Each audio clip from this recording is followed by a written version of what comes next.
Now at 5, the very special ceremony on the Duke University East Campus, more than 100 years in the making.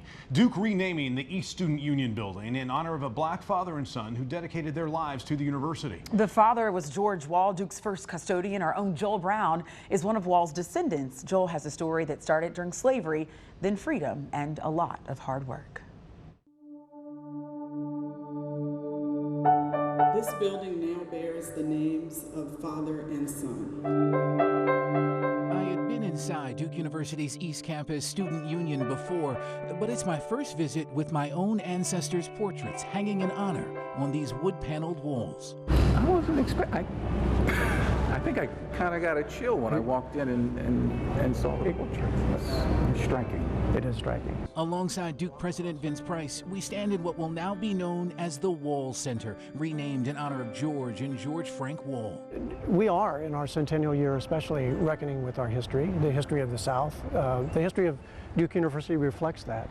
And George Wall's life reflects that. George Wall was my great-great-grandfather, and his legacy at Duke outlives the university. Born into slavery, emancipated at 14, and hired as a servant by Trinity College president Braxton Craven. When Trinity moved to Durham in 1892, George Wall moved with it as Duke's first custodian.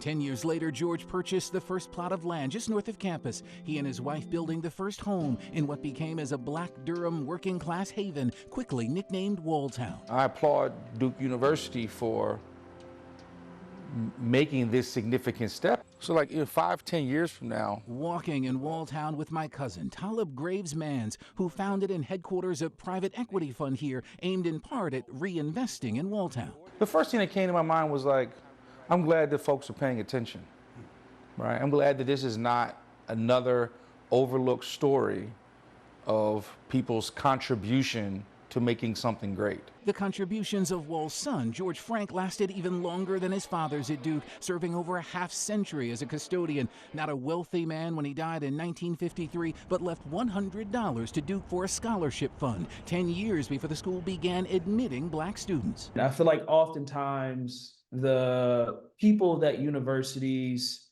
and institutions recognize are not the hard-working blue-collar individuals. Detroit-based painter Mario Moore created the portraits depicting George Frank in a suit, holding his broom, a nod to the dignity of labor, often hidden in America's most elite spaces. They'll be able to look at these paintings and understand, even if it's a small fraction, something about them, but also something about the hard work that they did.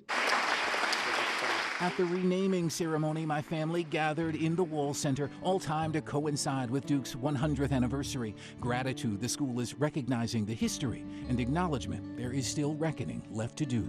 Let's use this as a springboard for the next century, because Duke was built on the labor of so many of your ancestors and other members of Walltown and the Wall family. This recognition happened in God's time, in due time, and I really believe it's about time. Thank you. It's about time, she said. Duke leadership says the renaming also stands as a testament to all of its frontline essential workers, the cafeteria workers, the groundskeepers, and all the others, many of whom were born and raised in Durham, including right there in Walltown. Such an extraordinary full circle moment for your family, honoring your great-great-grandfather and your great-uncle as well. Big family day, big family weekend, Walltown proud, all of them. Amazing. You always say Fayetteville's your ancestral home, and now you have ties to Durham. It's my dad's side in Fayetteville, my mom's side in Durham. Been there for a long time. Look at you. Joel Brown, thanks for sharing this story. Joel, thank you.